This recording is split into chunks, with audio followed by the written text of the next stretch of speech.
Hi und willkommen zu meinem neuen Video. Schön, dass ihr wieder eingeschaltet habt, und falls ihr diese super saftigen Weltmeisterbrötchen nachbacken möchtet, dann bleibt dabei. Als erstes 40 Gramm Sonnenblumenkerne, 15 Gramm ganze Leinsamen und 15 Gramm Sesam kurz in einer Pfanne anrösten. Dann sofort mit 60 Gramm Wasser übergießen und so 2 Stunden quellen lassen. 2 Stunden später 360 Gramm Dinkelmehl T630, 90 Gramm Dinkel-Vollkornmehl, 10 bis 12 Gramm Salz, ich hatte 10, aber ich fand es ein bisschen wenig, 2 Gramm Trockenhefe, einen halben Teelöffel Zucker, 150 Gramm griechischen Joghurt mit 10% Fett und 180 Gramm kühles Wasser kurz verrühren. Dann die ganzen Kerne dazugeben und alles zu einem Teig verkneten. Der Teig sollte klebrig sein. Dann eine Teigbox oder eine Schüssel mit Olivenöl einfetten, den Teig in die Box geben und zugedeckt über Nacht mindestens 10 Stunden im Kühlschrank gehen lassen. Am nächsten Tag einen Teller mit Sonnenblumenkern bereitstellen und dann noch einen Teller mit einer Mischung aus Mohn und Sesam.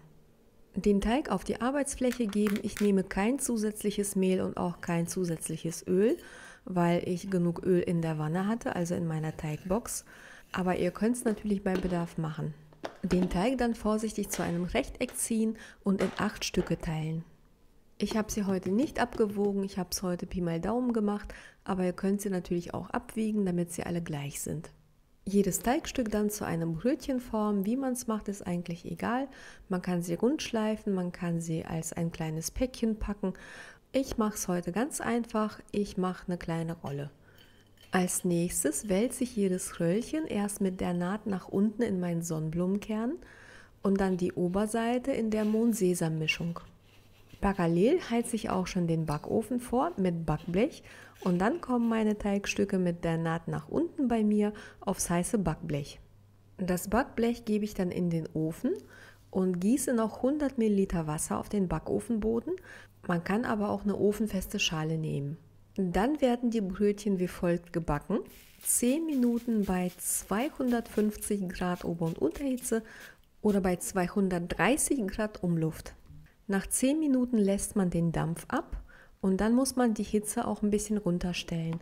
Und danach werden sie noch 10 bis 15 Minuten, je nach Backofen, bei 230 Grad Ober- und Unterhitze oder bei 210 Grad Umluft gebacken.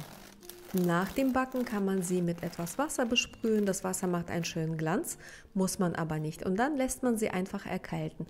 Meine Brötchen sind hier noch lauwarm. Danke fürs Einschalten, viel Spaß beim Nachbacken und bis zum nächsten Mal. Tschüss, ihr Lieben!